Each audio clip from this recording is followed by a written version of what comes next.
It's about bloody time we got a proper movie for adults.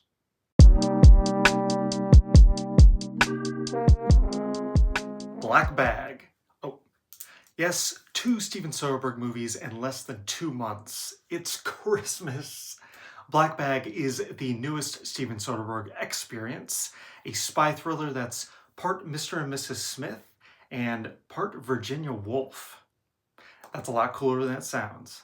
But yes, in January, we had Steven Soderbergh's Presence, a cool little ghost story. He goes bigger here with about a $50 million budget and an all-star cast to put on what he does best, a fucking cool movie. Black Bag stars Michael Fassbender and Cate Blanchett as the hottest spy couple you can think of. They're married and they've somehow managed to make it work, much to the consternation of their work colleagues. But within their agency, there has been a leak. So to ferret out the mole, they invite 4 of their colleagues to dinner. The first is a couple played by Tom Burke and Marissa Abella. He's the office cad, she's his much younger girlfriend. The second is Regé-Jean Page and Naomi Harris. He's a hotshot agent and she's the office psychiatrist. Many secrets come to light at this dinner, but not the secret. And suspicions begin to arise within Fassbender as he starts to think that it might be his wife that is the mole. The plot thickens from there in suspenseful and very sexy ways. This is Steven Soderbergh's 3rd collaboration with screenwriter David Koepp. You might recognize that name from his collaborations with Steven Spielberg, like Jurassic Park. Soderbergh and Koepp have done Kimi, the cyber thriller from a few years ago, Presence earlier this year, and now this one, Black Bag. And if those 3 are any indication, I hope they don't stop working together. They have a great ability to complement each other.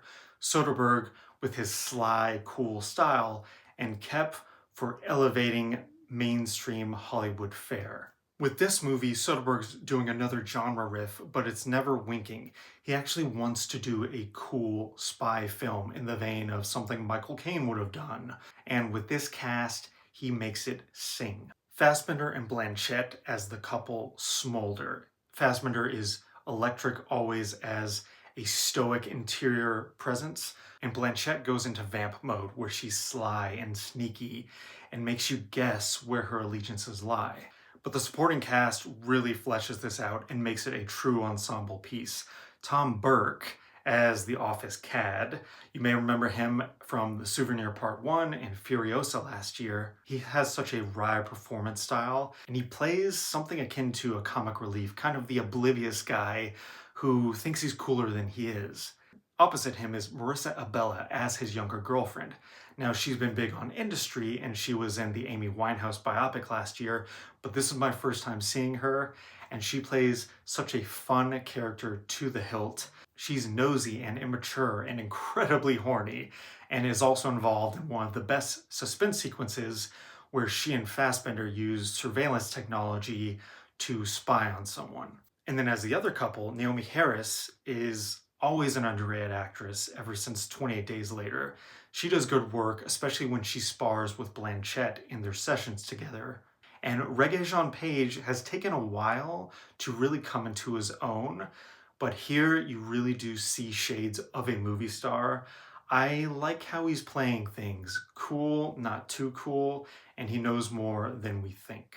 But in any Steven Soderbergh movie, Soderbergh is always really the true star. And what's great about this movie is you feel Soderbergh's presence, but he doesn't get in the way. Every camera move is calculated, but not showy. The lighting is immaculate, and Soderbergh doesn't get enough credit as his own DP. The interiors have these warm, blooming highlights and reflective surfaces, and he uses the geography of these incredible spaces to their maximum potential.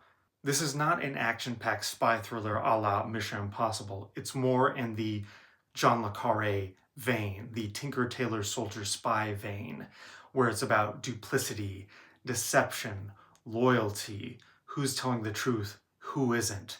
Maybe the best scene in the movie is a polygraph scene where all the characters are strapped in and we get to see how good each one is at telling lies. This is a film that most certainly 30 years ago would have come out, been marketed well, would have taken #1 easily at the box office, would have been a modest to excellent hit. Sadly, this is another excellent film that's just kind of dumped on a weekend where the studio doesn't really know what to do with it. It'll make a tiny bit of money, then go to streaming. And it's a shame because this is really Soderbergh's best in years. It just sizzles. It just has that vibe of European locations and people in immaculate clothes and incredible interior design. You just enjoy living in this sexy world with sexy people. It has the twists and turns that keep you entertained regardless of how much action there is. Because when you have this sexy a cast and this sizzling a script, you don't need explosions. You just need pure entertainment. And that's what Soderbergh gives us with this, pure entertainment. It's been kind of a rough start to the year, but this is definitely my favorite of the 2025 so far. I give Black Bag an exceptional 4 out of 5 stars. If you like this review, please like and subscribe or follow me on Letterboxd at RamirezS316. Now, if you'll excuse me, I have the sudden urge to meet a contact on a park bench, carrying a newspaper and a spy camera. Yes.